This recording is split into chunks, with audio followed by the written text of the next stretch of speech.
السلام عليكم. النهارده احنا في نحله وعسل في المنحل بتاعنا. طلع يا فهمي تاني الزايده ديت اللي احنا طلعناها. دي شكل الزايده اللي احنا طلعناها من قلب الخليه عندنا اهيت.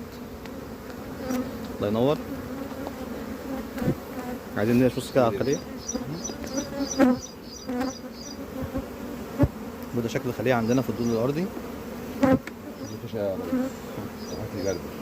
هات جردل من الجراد بتاعت العسل.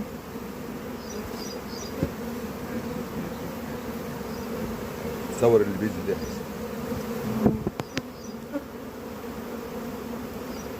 ده شكل زايده موجوده عندنا ما بين البراويز الموجوده. انا جيت في الاخر وهما بيقطعوا اهوت. ننزل كده حاجه بس في قلب الخليه اهو. شكل الجواز وشكل المكان اللي متقطع منه اهي. خدها عندك في مش حطها كده زي ما هي كده. البرواز اللي جنبها هو البرواز اللي كان معمول فيه الزايده. تمام. ده كله في مكان مناحلنا، الزوايد، مناحل الامام. شغلنا اللي بيتعرض في نحله وعسل. بسم الله ما شاء الله. الخليه ده الدول الارضي. طلع البرواز بقى الجديد كده حاجه فاهم اللي كان محطوط والنحل بيمط عليه.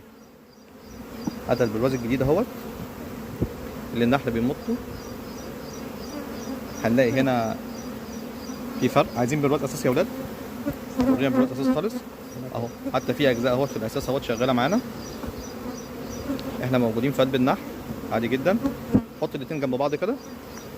لا خليهم. ايوه ده كده هو بيتمط. ده الفرق. ده هو داخل وهو ده ايه ممطوط ولسه شغال معانا. الله ينور يا حاج فهمي. وده فمتملي عسل. ايوه ورينا بقى وده شكل البراويز اللي احنا بنطلعها في الاخر وبنقطع منها للخلايا عندنا من الخلايا عندنا وبتنزل. الله ينور يا باشا.